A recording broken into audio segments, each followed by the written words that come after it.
Barang siapa mempercayai roh-roh leluhur, ya, bertobat. Karena inilah yang mengundang kemurkaan Tuhan yang terlebih besar, ya.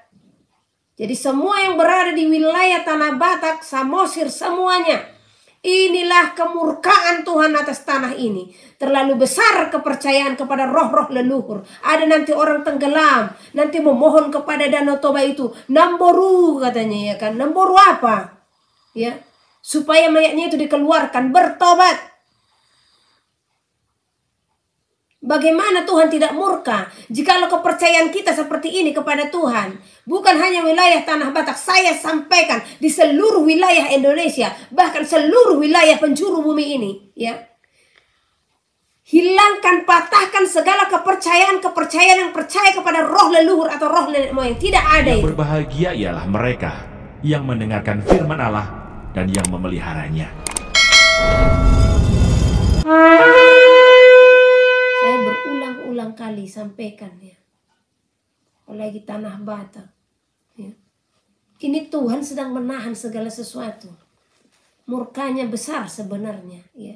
Jadi semua itu peringatan bagi kita, supaya kita takut akan Tuhan, takut akan kuasa Tuhan, ya. Sekejap saja, hanya hitungan detik, hitungan menit, semuanya bisa selesai, ya. Yang ada tadi lagi saya mendengar apa yang dikatakan, ya. Di saat kejadian tadi memang saya hanya dengar, ya.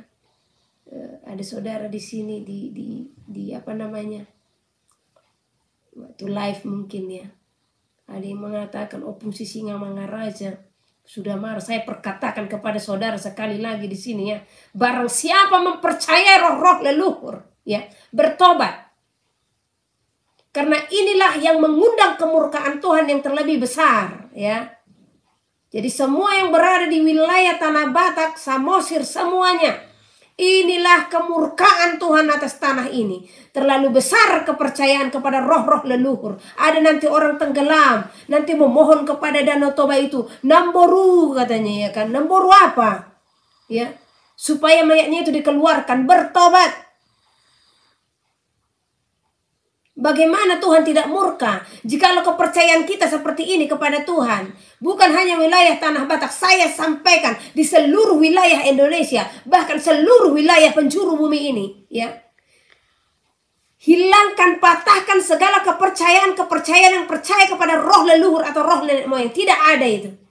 Apa kalian tahu di mana mereka sekarang? Ya. Setiap orang akan mempertanggungjawabkan segala perbuatannya selama berada di dalam bumi ini, ya. Mau dari zaman Sisingamangaraja, ya. Saya tidak takut memperkatakan hal ini karena apa? Roh Tuhan lebih besar. Jadi saudara-saudara, kalau memang ada saudaranya di Tanah Batak yang masih percaya hal seperti ini, sampaikan kepada mereka bertobat, ya. Yang ada juga di Sisingamangaraja, di mana dia sekarang? Nah, saudara berpikir, apa rohnya gentayangan? Tidak. Tetapi coba saudara selidiki. Apakah di saat dia meninggal, dia melakukan hal yang berkenan di hadapan Tuhan atau tidak? Intinya, kalau dia melakukan hal yang berkenan di hadapan Tuhan, maka dia akan bersama-sama dengan Bapa dalam kerajaan sorga. Tetapi kalau dia tidak melakukan hal yang tidak berkenan di hadapan Tuhan, ya, maka kebinasaan.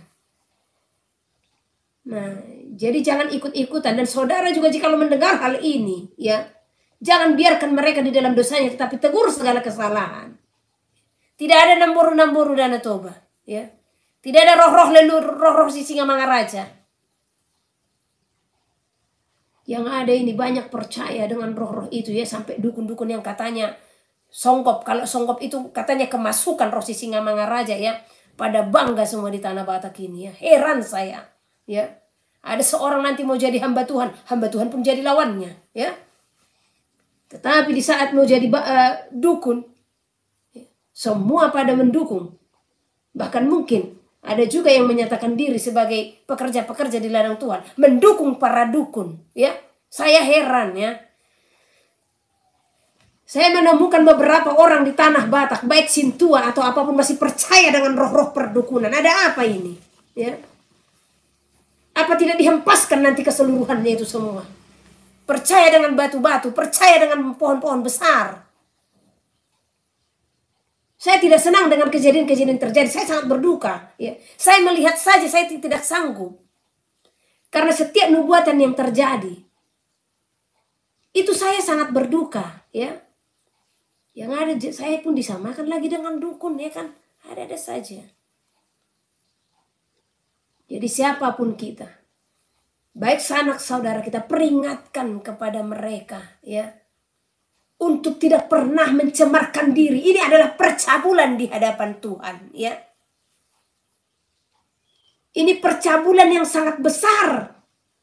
Perjinahan yang sangat besar di saat kita menduakan Tuhan. Saya sampaikan kepada saudara dari sekarang, dari saat ini. Jika saudara masih percaya roh leluhur, jangan pernah injak gereja. Karena di sana saudara menghina Tuhan, ya. Kalau masih percaya atau memberi sesajen baik ke kuburan atau kemanapun, jangan pernah lipat tangan untuk berdoa kepada Tuhan, karena engkau menghina kekuasaan Tuhan, kekudusan Tuhan, ya. Kalau dingin-dingin sekalian, panas-panas sekalian. Karena Tuhan tidak suka dengan orang-orang seperti ini. Ya. Jikalau leluhurmu itu yang menjadi Tuhanmu, udah cukup, itu yang menjadi Tuhanmu. Kalau memang engkau menjatuhkan dirimu, menetapkan dirimu untuk apa? Untuk binasa, ya. Karena seseorang yang menganut kepercayaan, ya, kepada roh leluhur, itu menetapkan dirinya untuk binasa, ya. Saya heran orang-orang Batak kalau saya perkatakan seperti ini. Kau tidak menghormati roh leluhurmu, apa yang kuhormati, ya? Saya cukup mengingat kalau mereka pernah berperan dalam hidup saya untuk apa? Saya ada karena keturunan mereka. Ya. Apa saya harus menyembah mereka? Karena saya dengan roh leluhur, ya, sama di hadapan Tuhan akan mempertanggungjawabkan apa yang kami kerjakan di dalam bumi ini. Jadi saya tidak takut apapun kalau masalah perdukunan, ya. Mau dukun-dukun besar pun di hadapan saya tidak takut. Mau dimanapun saya tidak takut. Sebab Tuhanku terlebih besar, ya. Saya kalau masalah perdukunan seperti ini, geram hati saya ini, ya. Beberapa waktu lalu juga di tempat kami, Humbang Hasundutan juga ini, ya. Saya diperhadapkan bahkan kepada masyarakat hanya karena apa? Dukun, ya. Sampai saya katakan, sudah bawa dukun kalian, sebesar apapun dukun kalian bawa ke sini. Nah, ini acara mengukal holi juga nggak bisa, nggak ada itu, ya. Saudara ikut juga ke dalamnya, di dalam acara itu, saudara pun sudah turut untuk hal-hal tersebut, ya. Jadi kadang mereka mengatakan belajar melakukan mengukal holi itu dari apa? Zamannya tulangnya siapa? Si Yusuf apa sih? Yusuf, ya, tulang Yusuf, ya. Nah, sebenarnya kenapa dia sampai mengatakan kalau tulangnya itu harus dibawa? Saking sakitnya mereka di tanah perbudakan. Makanya dia menyampaikan, ya, supaya tulang-tulangnya pun dibawa dari tanah perbudakan ini. Sekarang saya mau tanya, apakah saudara diperbudak di tanah saudara? Ya, sehingga saudara harus menggali kuburan-kuburan, ya, dan mengangkat tulang belulang. Sesat, ya. Baru kali ini saya berani mengatakan sesat. Karena saya tidak sembarangan untuk mengatakan kata sesat. Saya tidak mau, ya.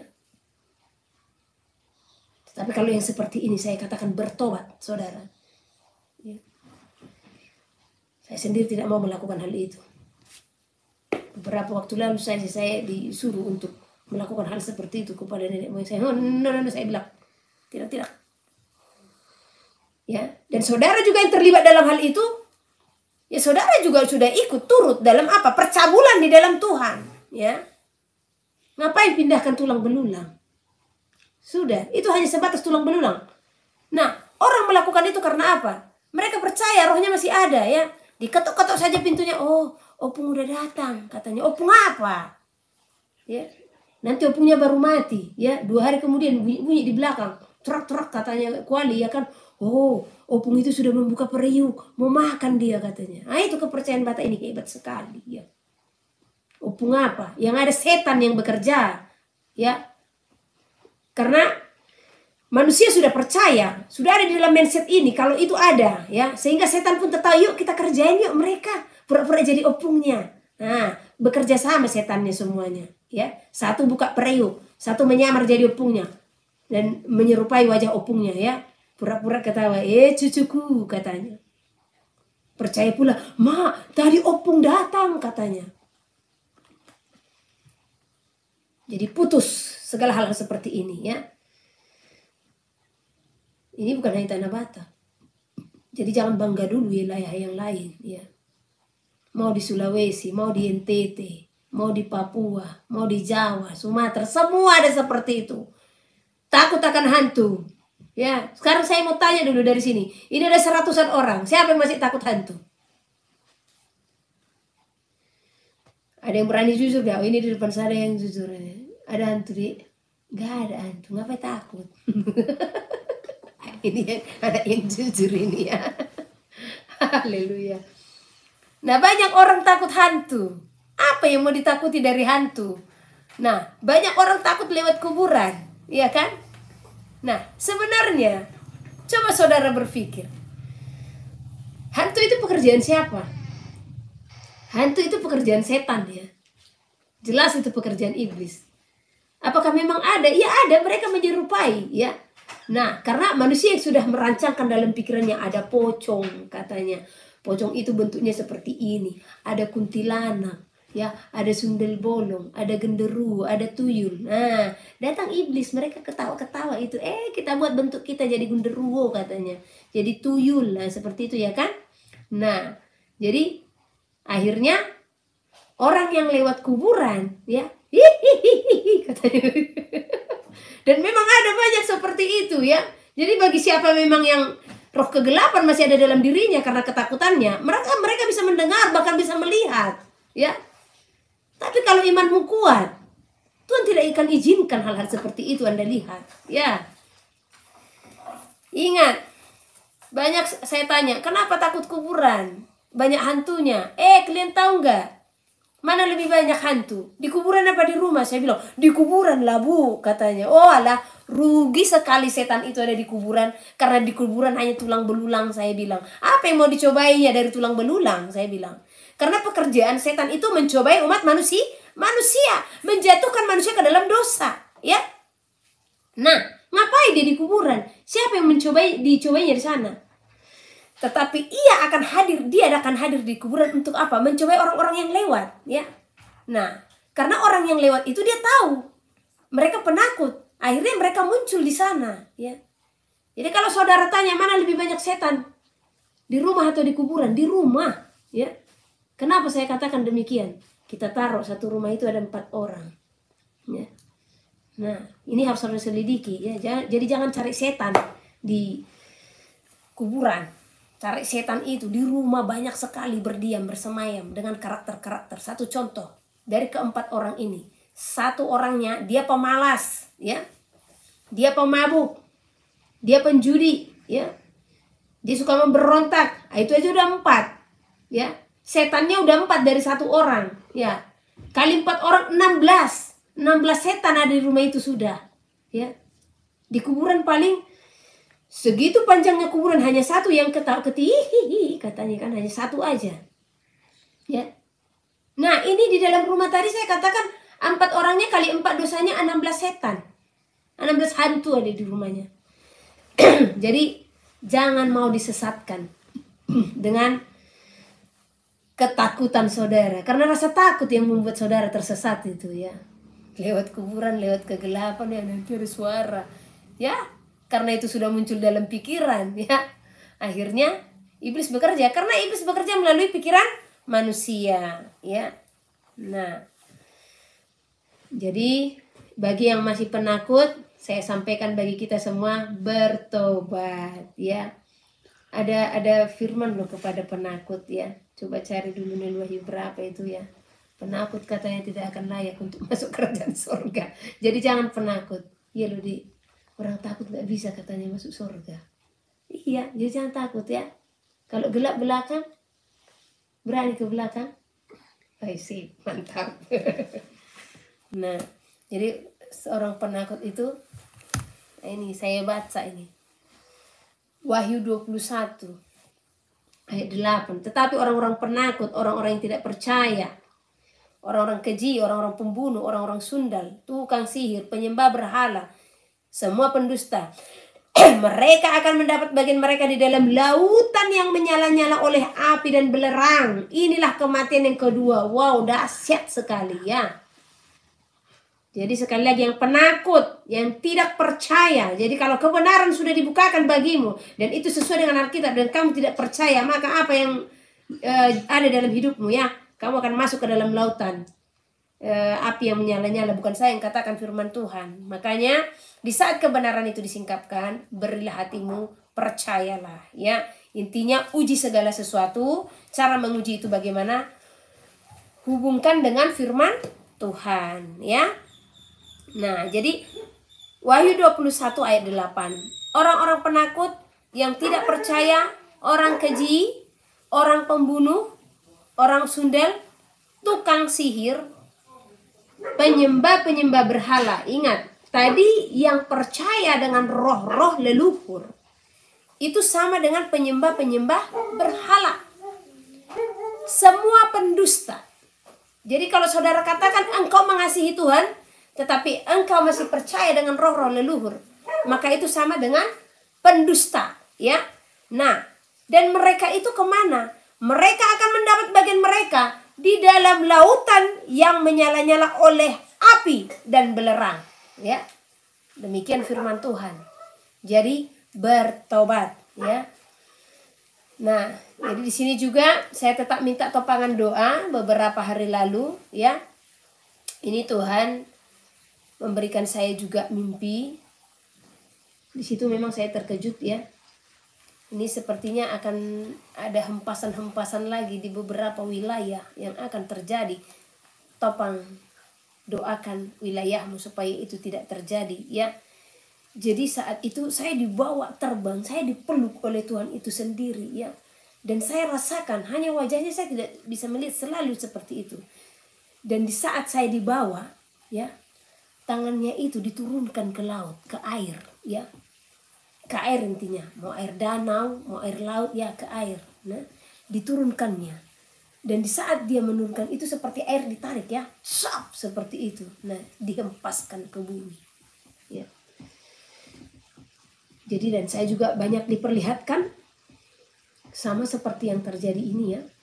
Gempa bumi ya, tanah-tanah yang terbuka, longsor, itu banyak Tuhan perlihatkan ya. Nah, jadi di sini saya meminta topangan doa untuk tanah Batak juga. Belum selesai sampai di sana. Tetapi selesaikanlah itu sekarang. Dengan apa?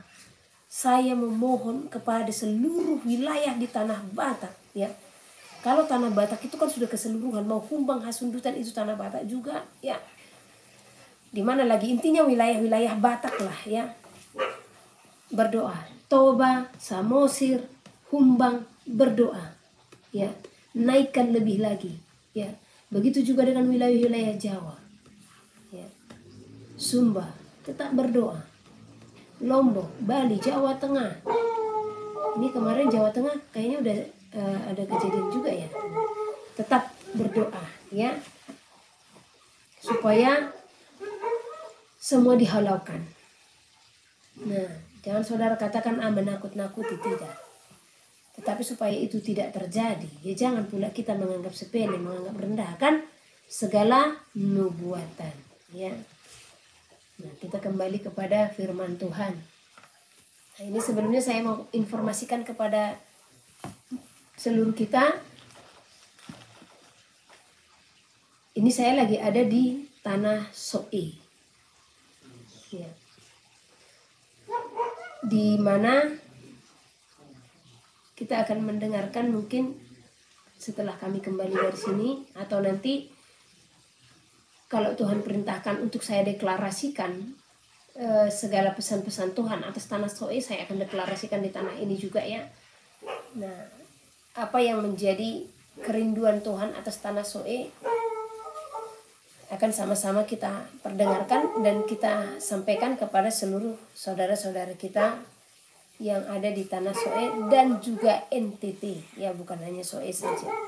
Oke, kita kembali kepada topik renungan kita, yaitu bangunlah hai kamu yang tertidur, dan bangkitlah dari antara orang mati, dan Hamasiah akan bercahaya atas kamu, ya.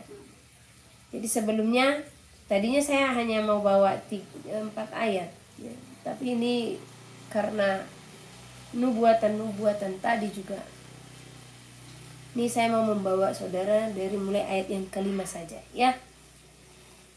Oke, kita akan mulai ini dari Efesus pasal yang kelima. Mohon maaf saya lupa tadi, ya. Efesus pasal yang kelima, ayatnya yang pertama sampai di mana Tuhan tuntun. Ya. Efesus pasal yang kelima ayat yang pertama. Hidup sebagai anak-anak terang. Sebab itu jadilah penurut-penurut Elohim, seperti anak-anak yang kekasih, dan hiduplah di dalam kasih. Sebagaimana Hamasiah Yahusua juga telah mengasihi kamu dan telah menyerahkan dirinya untuk kita sebagai persembahan dan korban yang harum bagi Elohim. Jadi di ayat yang pertama dan yang kedua, kita ditekankan untuk melakukan kasih, ya. Bahkan kita harus menjunjung tinggi kasih, menjunjung tinggi kebenaran firman Tuhan, ya.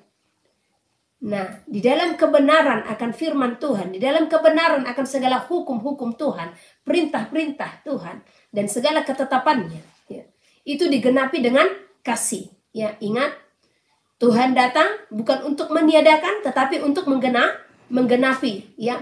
Kegenapan daripada hukum Taurat adalah kasih. Jadi tidak ditiadakan, gak ada satupun yang ditiadakan, ya. Kalau masih ada perbantahan, saya katakan dari sekarang saudara bertobat, ya. Dalam hal ini sepertinya saya harus semakin tegas untuk mengingatkan saudara untuk melakukan apa yang Tuhan telah nyatakan, ya. Sebenarnya ada sesi yang saya rindukan untuk menyampaikan kepada saudara akan kunci-kunci keselamatan, ya. Tetapi di The Letter from God, kalau saudara benar-benar menyimak, merenungkan, membaca, di sana sudah keseluruhan, ya. Di sana sudah banyak gitu. Itu saja saudara lakukan sudah, ya. Tuhan datang, saudara didapati Tuhan setia, tidak bercacat. Ya, tidak bercacat ini, itu dinilai dari apa? Dinilai dari seberapa besar saudara melakukan seluruh firman Tuhan, seluruh perintah Tuhan, seluruh hukum dan ketetapan yang Tuhan berikan kepada kita, ya. Jadi supaya kita ditemukan Tuhan tidak bercacat dan tidak bernoda, tidak ada noda, ya. Karena kesalahan yang dilakukan oleh umat Tuhan yang mendatangkan murka Tuhan di saat mereka memperkosa kesucian firman Tuhan, itu tertulis di dalam Yehezkel, ya. Di Yesaya juga ada dikatakan hal demikian, ya. Murka Tuhan atas nyata karena mereka tidak melakukan lagi perintah-perintah Tuhan, ya. Jadi saudara yang telah menerima surat tersebut, saya mohonkan kepada saudara, janganlah asal menerima. Renungkan itu baik-baik. Simak semua apa yang diperkatakan itu, ya. Dan lakukanlah itu. Serta beritahukanlah kepada seluruh sanak saudaramu dimanapun mereka berada. Kebenaran firman Tuhanlah yang harus kita junjung tinggi, ya. Dengan diteguhkan oleh kasih, ya. Karena ini zamannya sudah banyak kebenaran yang diselewengkan. Saudara pernah sadar gak? Manakah ajaran gereja yang akan menyelamatkan kita? Ya. Karena semua aliran-aliran ini memiliki pengajaran-pengajaran yang berbeda-beda. Nah, yang menjadi pertanyaan saya, pernah gak saudara berpikir, di manakah aliran gereja yang bisa menjamin pengajarannya bisa menyelamatkan sesuai dengan kebenaran firman Tuhan? Ada nggak? Coba cek, ya. Sementara aliran-aliran itu semua berdiri di seluruh dunia. Ada yang satu mengatakan A benar, yang B tidak dilakukan. Ada yang melakukan B yang C tidak dilakukan. Ada yang melakukan yang C yang D tidak dilakukan. Nah, sekarang coba kita berpikir, yang mana yang harus kita ikutkan? Ya, yang Protestan kah, yang karismatik kah, yang Advent kah, yang Mesianik kah, yang Katolik kah, yang manakah semua? Coba saudara selidiki. Yang mana ini yang bisa membawa kita ke dalam surga? Ya, pengajarannya. Pengajaran yang manakah yang dikategorikan sebagai kebenaran? Di saat saya pernah memikirkan hal itu, kacau ini Tuhan. Dan semua tentang kekristenan ini diterima loh di Indonesia, diterima loh di seluruh dunia. Nah, sekarang yang menjadi pertanyaan, mana yang membawa kita ke dalam kekudusan, kelayakan di saat Tuhan akan datang nantinya, ya?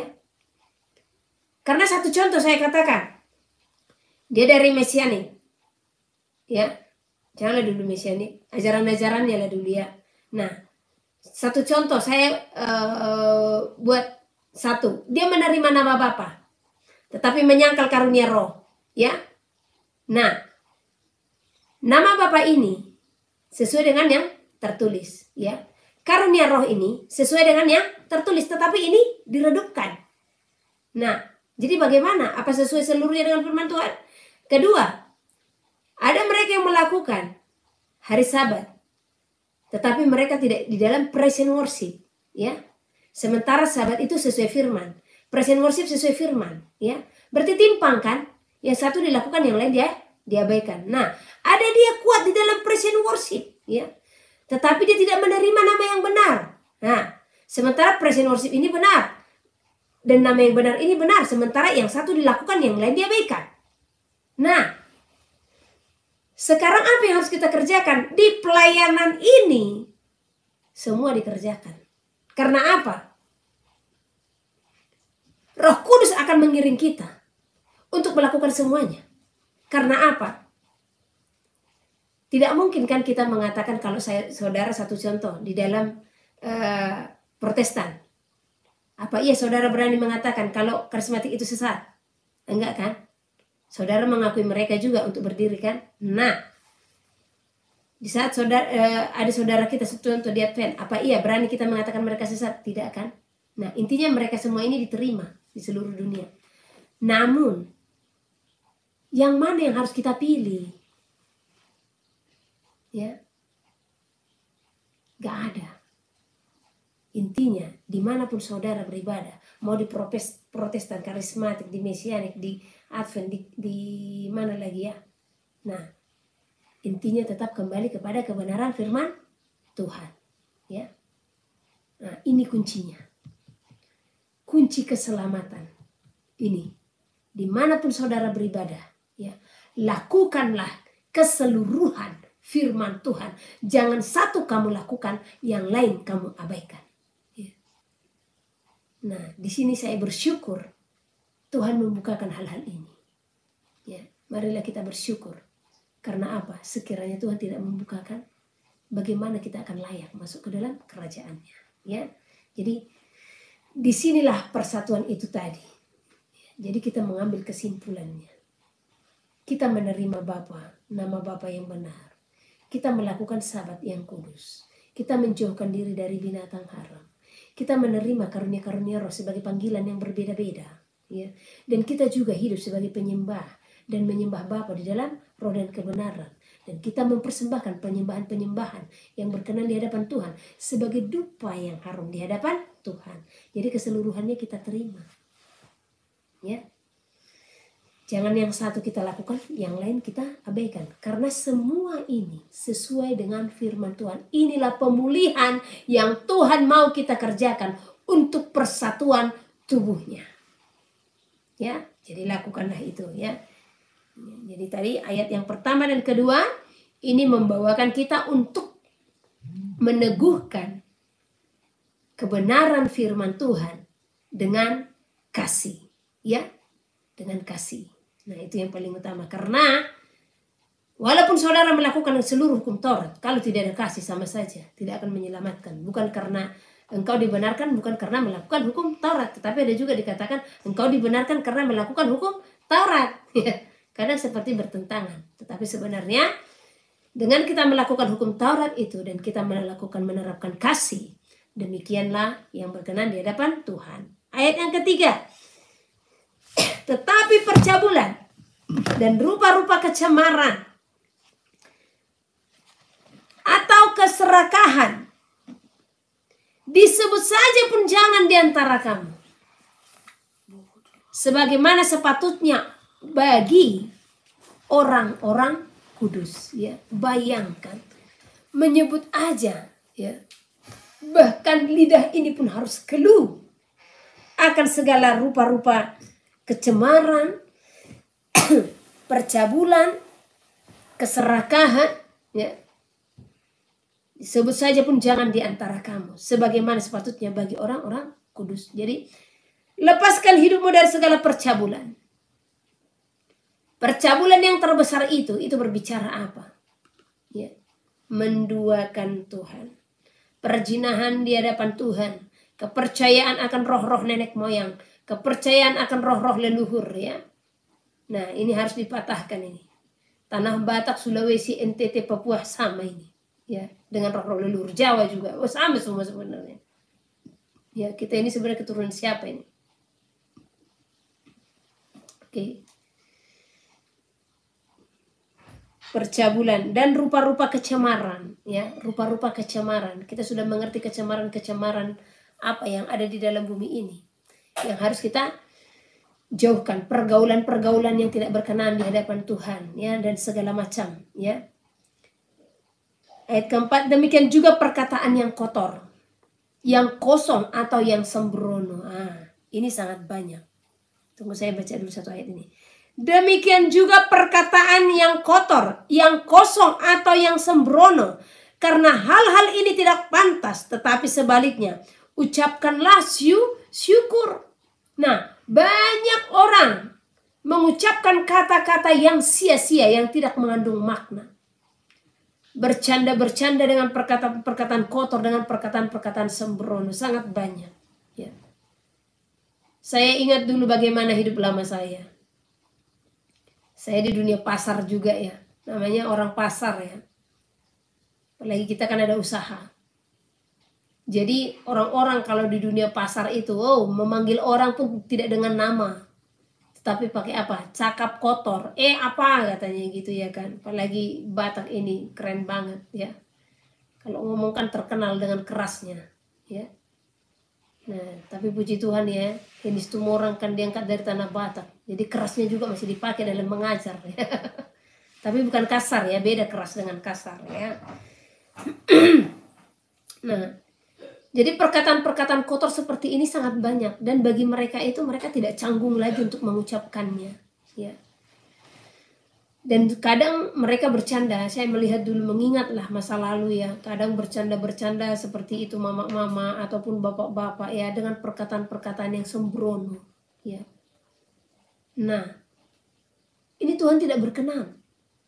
Guyon-guyon, ya, lelucon-lelucon dengan perkataan-perkataan yang tidak berkenan di hadapan Tuhan, ini tidak pantas untuk kita lakukan. Kita harus menunjukkan kalau kita itu orang yang beribadah. Kita harus ada perbedaan antara yang beribadah dengan yang tidak beribadah, ya saudara, ya. Janganlah engkau sama dan serupa dengan dunia ini. Saya juga pernah serupa dengan dunia di saat saya tidak mengenal Tuhan. Ya, mungkin saudara bisa tanya, bagaimana dulu kehidupan saya, cara bicara, ya, pola pikir, pergaulan itu jauh berbeda, dan saya merasa rugi atas segala hidup saya yang dulu, ya. Tetapi saya bersyukur dengan hidup saya yang sekarang, di mana Tuhan masih melayakkan saya berdiri atas dasar firman-Nya untuk menyatakan berkat bagi saudara, memberikan berkat kebenaran akan firman Tuhan. Dan saya bersyukur diberikan kepercayaan juga, ya, untuk menyatakan semuanya itu, dan itu semua bagi kemuliaan Tuhan. Itulah ucapan syukur saya yang terbesar. Karena apa? Tuhan memberikan pengenalan kepada saya akan pribadinya. Karena sekiranya saya tidak mengenal Tuhan, bagaimana hidup saya kelak di dalam kekekalan? Akan masuk ke dalam api yang menyala-nyala. Itulah ucapan syukur saya yang besar kepada Tuhan. Ya. Jadi ingat, perkataan-perkataan yang bercanda, ya, selidiki perkataanmu. Bahkan kalaupun orang yang bercanda dan candaannya itu dengan ucapan-ucapan kotor, ya, yang tidak pantas, saudara pun ikut tertawa di dalamnya, saudara sudah turut mendukung dia dalam segala dosa, ya.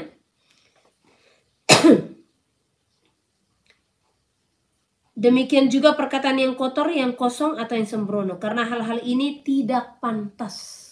Ya. Jelas firman Tuhan mencatat, ya, tidak pantas. Jadi perkataan-perkataan yang kotor, yang kosong, yang sembrono itu tidak pantas, ya, untuk kita perkatakan. Namun hendaklah kita memperkatakan atau menyampaikan segala sesuatu itu, ya, ucapan-ucapan syukur. Karena ingatlah ini baik-baik, tidak ada orang sundal, orang cemar, atau orang serakah, artinya penyembah berhala, yang mendapat bagian di dalam kerajaan Hamasyah dan Elohim, ya. Ingat, ya. Tidak ada orang sundal, orang cemar. Jadi orang-orang yang melibatkan diri dengan penyembahan berhala, orang-orang yang melibatkan diri, ya, saya minum dulu, sepertinya agak nyangkut.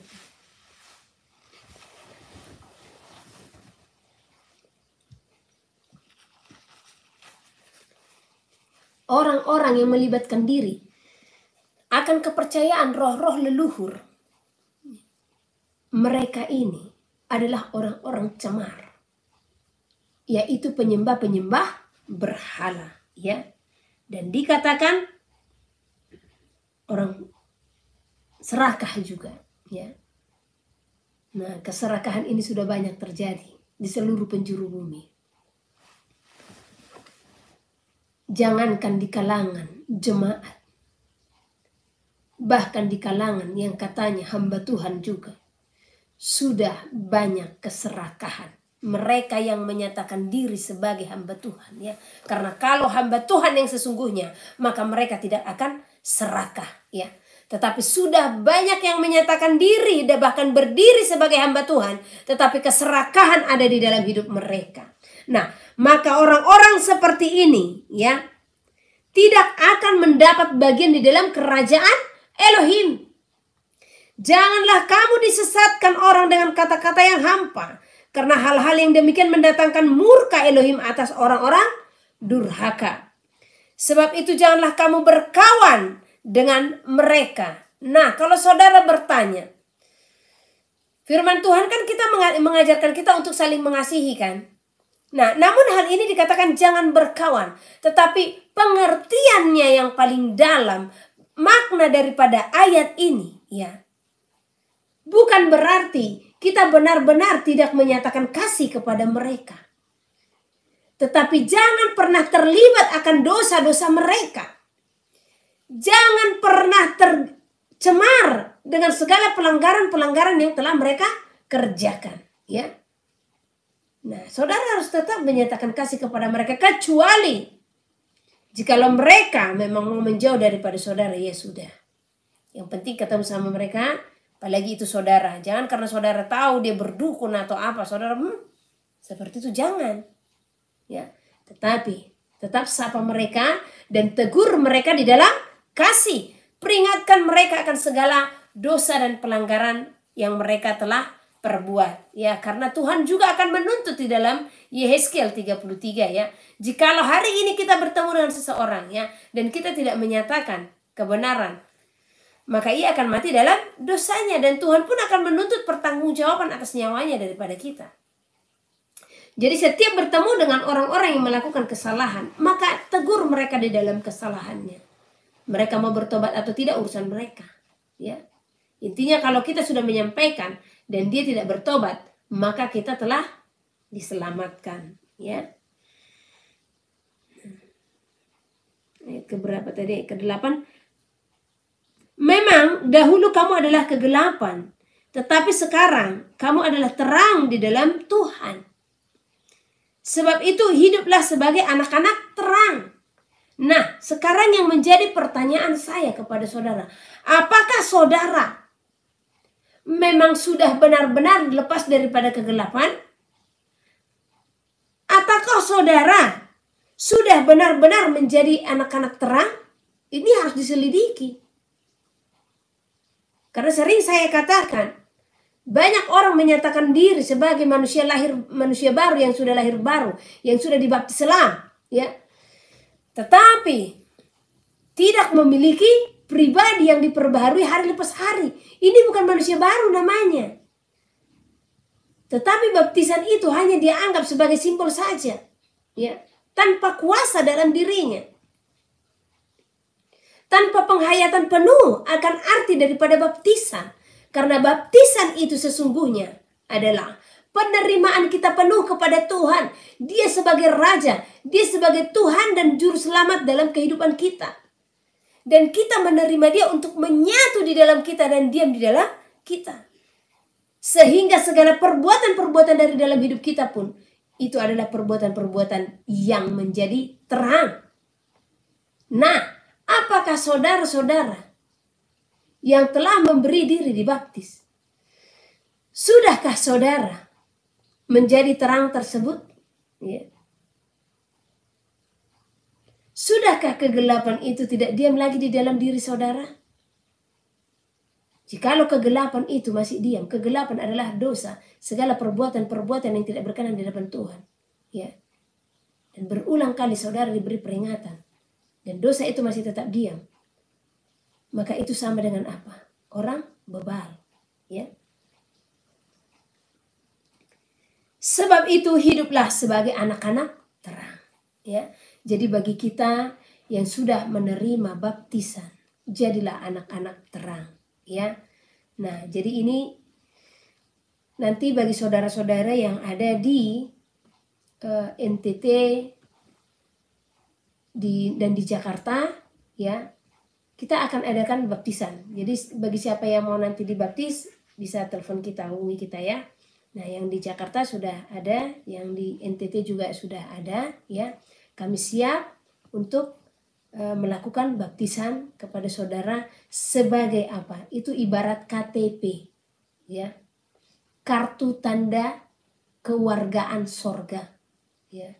Kita sudah mendaftar sebagai bagian daripada ahli waris kerajaan sorga, ya. Nah, jadi itu harus kita kerjakan. Kenapa harus kita kerjakan? Karena itu bagian yang Tuhan juga kerjakan selama Dia berada di dalam bumi. Apa yang Tuhan lakukan, apa yang Tuhan kerjakan sebagai umat yang setia dan taat akan Dia dan menjadikan Dia sebagai teladan. Ya, kita harus melakukan hal yang sama. Siapa kita harus melakukan perbedaan dengan Tuhan. Ya, itu saja simple. Ya, kita katakan kita cinta Dia, ya sudah apa yang Dia lakukan kita lakukan saja. Itu tanda saudara percaya kalau Dia adalah Bapa, Raja, sahabat, saudara dalam diri saudara, ya. Nah, jadi hanya sebagai tanda. Karena itu Dia kerjakan dan itu pun kita lakukan, ya. Sama dong Tuhan. Nah, kita sama nih. Kan enak banget seperti itu, ya kan? Nah. Jadi yang paling susah nanti saudara ngapain? Melepaskan diri dari binatang haram. Kalau di sini susah. Gimana saudara mau mengatakan kita sama Tuhan tidak makan binatang haram? Bisa nggak? Bagi yang bisa, saya acungkan jempol. Ya, selamat. Karena itu adalah hal kecil. Ya, karena kita harus lolos dari hal-hal terkecil. Ya, jadi jangan saudara katakan aku mengasihi Engkau Tuhan dengan segenap hatiku. Segitu Dia kasih firman-Nya. Nah, aduh. Enak Tuhan, ya. Nah, sulit untuk melakukannya. Kalau engkau katakan engkau mengasihi Tuhan, maka lakukan apa yang Tuhan kerjakan selama Dia ada di dalam bumi ini. Bagiku simpel aja melakukan semua itu. Tuhan suruh A, Tuhan suruh B, ya. Saya lakukan. Bahkan dengan cara berpakaian pun saya diperintahkan Tuhan ya. Kalaupun itu hanya pribadi kami, ya saya lakukan. Bagiku tidak susah itu ya. Karena apa? Itu tanda kalau kita memang sudah memberi hati kepada Tuhan. Nah, jadi jangan susah-susah melakukan perintahnya. Sebab itu hiduplah sebagai anak-anak terang, karena terang hanya berbuahkan kebaikan dan keadilan dan kebenaran, dan ujilah apa yang berkenan kepada Tuhan. Ya. Jadi buah daripada terang itu adalah kebaikan, di mana kita akan menjadi kesukaan di hadapan manusia dan terlebih di hadapan Tuhan. Ya. Janganlah turut mengambil bagian dalam perbuatan-perbuatan kegelapan yang tidak berbuahkan apa-apa. Jangan turut mengambil bagian dalam perbuatan-perbuatan yang tidak berbuahkan apa-apa. Ya. Tetapi sebaliknya, telanjangilah perbuatan-perbuatan itu. Bagaimana cara kita untuk menelanjangi perbuatan-perbuatan itu? Buang semuanya. Lepaskan daripada kehidupan kita. Apa yang Tuhan tidak mau untuk kita lakukan, buang semuanya itu ya. Telanjangi semuanya itu dari dalam diri kita ya. Jangan biarkan segala perbuatan-perbuatan kegelapan itu, segala dosa-dosa itu diam dalam diri saudara. Sebab menyebutkan saja pun apa yang dibuat oleh mereka tidak di tempat-tempat sebab menyebutkan saja pun apa yang dibuat oleh mereka di tempat-tempat yang tersembunyi telah memalukan. Ya. Jadi segala perbuatan-perbuatan dosa, ya, segala percabulan, kecemaran, keserakahan, ya, penyembahan berhala, kegeraman, kemarahan, semua itu penyembahan berhala. Ya. Nah, itu dikatakan ya, harus benar-benar kita buang dan kita telanjangi. Supaya apa? Itu tidak menjadi sampah dalam diri saudara. Supaya itu tidak menjadi penghalang atas hidup saudara di saat hari kedatangan Tuhan. Ya. Menyebutkan saja pun. Ya. Bahkan memalukan. Menyebutkan saja. Ibarat kita mainkan. Ya. Nah, hanya menyebutkan kata itu. Jangan marah. Kata marah ini kita pun harus geram mendengarnya. Seperti itu. Ya. Tetapi segala sesuatu yang sudah ditelanjangi oleh terang itu menjadi nampak. Sebab semua yang nampak adalah terang. Itulah sebabnya dikatakan, bangunlah hai kamu yang tidur, dan bangkitlah dari antara orang mati, dan Hamasiah akan bercahaya atas kamu. Wahyu pasal 10. Kitab terbuka. Dan aku melihat seorang malaikat lain yang kuat turun dari sorga, berselubungkan awan, dan pelangi ada di atas kepalanya, dan mukanya sama seperti matahari, dan kakinya bagaikan tiang api. Dalam tangannya ia memegang sebuah gulungan kitab kecil yang terbuka. Ia menginjakkan kaki kanannya di atas laut, dan kaki kirinya di atas bumi, dan ia berseru dengan suara nyaring sama seperti singa yang mengaum. Dan sesudah ia berseru, ketujuh guruh itu memperdengarkan suaranya. Dan sesudah ketujuh guruh itu selesai berbicara, aku mau menuliskannya, tetapi aku mendengar suatu suara dari surga berkata, meteraikanlah apa yang dikatakan oleh ketujuh guruh itu, dan janganlah engkau menuliskannya. Dan malaikat yang kulihat berdiri di atas laut dan di atas bumi, mengangkat tangan kanannya ke langit, dan ia bersumpah demi Dia yang hidup sampai selama-lamanya, yang telah menciptakan langit dan segala isinya, dan bumi dan segala isinya, dan laut dan segala isinya, katanya, tidak akan ada penundaan lagi. Tetapi pada waktu bunyi sangkakala dari malaikat yang ketujuh, yaitu apabila ia meniup sangkakalanya, maka akan genaplah keputusan rahasia Allah, seperti yang telah ia beritakan kepada hamba-hambanya, yaitu para nabi. Dan suara yang telah kudengar dari langit itu berkata pula kepadaku, katanya, pergilah, ambillah gulungan kitab yang terbuka di tangan malaikat yang berdiri di atas laut dan di atas bumi itu. Lalu aku pergi kepada malaikat itu dan meminta kepadanya supaya ia memberikan gulungan kitab itu kepadaku. Katanya kepadaku, ambillah dan makanlah dia. Ia akan membuat perutmu terasa pahit, tetapi di dalam mulutmu ia akan terasa manis seperti madu. Lalu aku mengambil kitab itu dari tangan malaikat itu dan memakannya. Di dalam mulutku ia terasa manis seperti madu, tetapi sesudah aku memakannya, perutku menjadi pahit rasanya.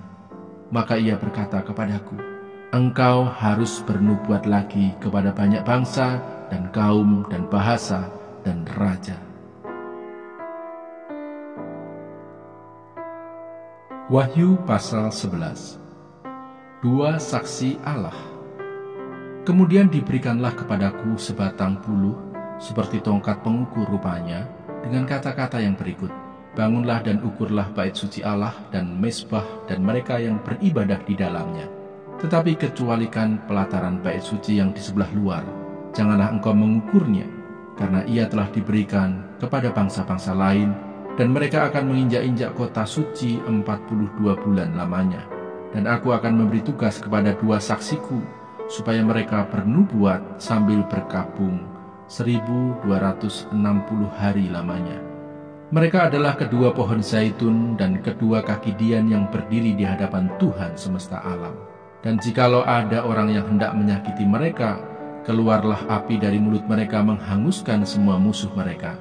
Dan jikalau ada orang yang hendak menyakiti mereka, maka orang itu harus mati secara itu. Mereka mempunyai kuasa menutup langit, supaya jangan turun hujan selama mereka bernubuat. Dan mereka mempunyai kuasa atas segala air untuk mengubahnya menjadi darah, dan untuk memukul bumi dengan segala jenis malapetaka, setiap kali mereka menghendakinya. Dan apabila mereka telah menyelesaikan kesaksian mereka, maka binatang yang muncul dari jurang maut akan memerangi mereka dan mengalahkan serta membunuh mereka. Dan mayat mereka akan terletak di atas jalan raya kota besar yang secara rohani disebut Sodom dan Mesir, di mana juga Tuhan mereka disalibkan. Dan orang-orang dari segala bangsa dan suku dan bahasa dan kaum melihat mayat mereka 3,5 hari lamanya, dan orang-orang itu tidak memperbolehkan mayat mereka dikuburkan. Dan mereka yang diam di atas bumi bergembira dan bersukacita atas mereka itu, dan berpesta dan saling mengirim hadiah, karena kedua nabi itu telah merupakan siksaan bagi semua orang yang diam di atas bumi. 3,5 hari kemudian masuklah roh kehidupan dari Allah ke dalam mereka, sehingga mereka bangkit, dan semua orang yang melihat mereka menjadi sangat takut. Dan orang-orang itu mendengar suatu suara yang nyaring dari sorga berkata kepada mereka, naiklah kemari. Lalu naiklah mereka ke langit, diselubungi awan, disaksikan oleh musuh-musuh mereka. Pada saat itu terjadilah gempa bumi yang dahsyat, dan 1/10 bagian dari kota itu rubuh, dan 7.000 orang mati oleh gempa bumi itu. Dan orang-orang lain sangat ketakutan, lalu memuliakan Allah yang di sorga. Celaka yang kedua sudah lewat, lihatlah, celaka yang ketiga segera menyusul. Yang berbahagia ialah mereka yang mendengarkan firman Allah dan yang memeliharanya.